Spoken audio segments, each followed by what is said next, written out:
পর্যন্ত ক্লিয়ার করা হয়নি 14 আসনের প্রত্যেকটা কেন্দ্রের ফলাফল কি হয়েছে। এটার মানেটা কি? 15 বছর পরে যখন আমরা এখানে দাঁড়িয়ে সেই নির্বাচনে কেন এত অসঙ্গতি আমরা এটা জানতে চাই। এই একটা আসনে কেন এমন ভাবে কুক্ষিগতভাবে এই কাজগুলো করা হলো, এটাকে ইমিডিয়েট অ্যাকশন নিতে হবে, আমাদেরকে জানাতে হবে, স্থগিত করে পুনর্নির্বাচন দেওয়ার ব্যবস্থা করতে হবে। এবং প্রত্যেকটা মানুষ স্বচ্ছন্দের সাথে যেতে যেতে বলে গেছে যে তারা ধানের শীষকে ভালোবাসে এবং আমরা দেখতে পেয়েছি সেটা জনগণের মধ্যে। সংসদীয় আসন 187, ঢাকা 14 এর ঘোষিত ফলাফল অবিলম্বে স্থগিত করা হোক। অভিযোগকৃত কেন্দ্রসমূহের ফলাফল বাতিলপূর্বক প্রয়োজনীয় ক্ষেত্রে পুনর্নির্বাচনের ব্যবস্থা গ্রহণ করা হোক। একটি নিরপেক্ষ উচ্চ পর্যায়ে তদন্ত কমিটি গঠন করে সকল অভিযোগ তদন্ত করা হোক। আরপিও 1972 এর আর্টিকেল 73, 74 ও অন্যান্য প্রাসঙ্গিক ধারার আওতায় দায়ী ব্যক্তিবর্গের বিরুদ্ধে আইনানুগ ব্যবস্থা গ্রহণ করা হোক। ভবিষ্যতে এ ধরনের অনিয়ম প্রতিরোধে সংশ্লিষ্ট নির্বাচন কর্মকর্তাদের বিরুদ্ধে বিভাগীয় ব্যবস্থা সহ প্রয়োজনীয় প্রশাসনিক নির্দেশনা জারি করা হোক।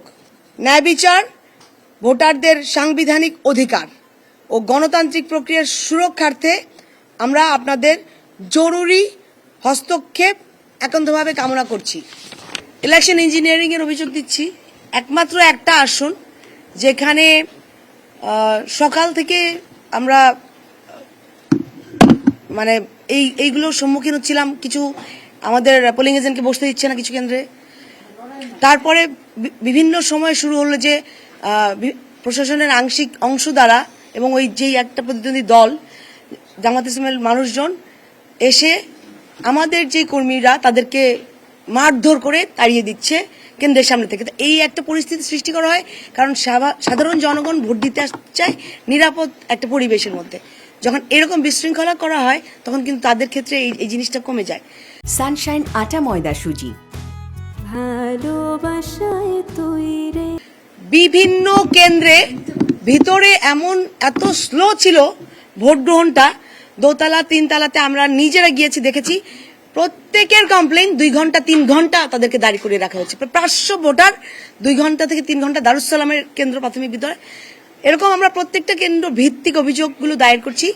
আমার পোলিং এজেন্টকে মাঝ সময় মিডল টাইমে আনসার দ্বারা তার স্বাক্ষর নিতে আসা হয়েছিল। কেন আমার নির্বাচন শেষ না হওয়ার আগে তাদেরকে স্বাক্ষর দিতে বলা হচ্ছিল? এরকম এটা আমি আপনাদেরকে 3টা বললাম। মাল্টিপল ভাবে আমাদের পোলিং এজেন্ট, কর্মী সকলকে, ভলান্টিয়ার্স সকলকে এমনভাবে এই প্রতিকূলতাগুলো, বাধাগুলোর সম্মুখীন হতে হয়েছে। আরেকটা সবচেয়ে বড় কথা, গত দিন রাত আজকে পর্যন্ত ক্লিয়ার করা হয়নি 14 আসনের প্রত্যেকটা কেন্দ্রের ফলাফল কি হয়েছে। এটার মানেটা কি? 11 তারিখ রাত থেকে আজকে পর্যন্ত আমরা অপেক্ষা করে আছি। আমাদের ভোট গ্রহণ শুরু হয়েছে 4:30টায়, ভোট শেষ। কিছু কেন্দ্রের নাম্বার আমরা পাচ্ছি, বাকিগুলো কেন এই 173 কেন্দ্রের এই নাম্বারস আমাদের সামনে আনা হয়নি, নিয়ে যাওয়া হয়েছে।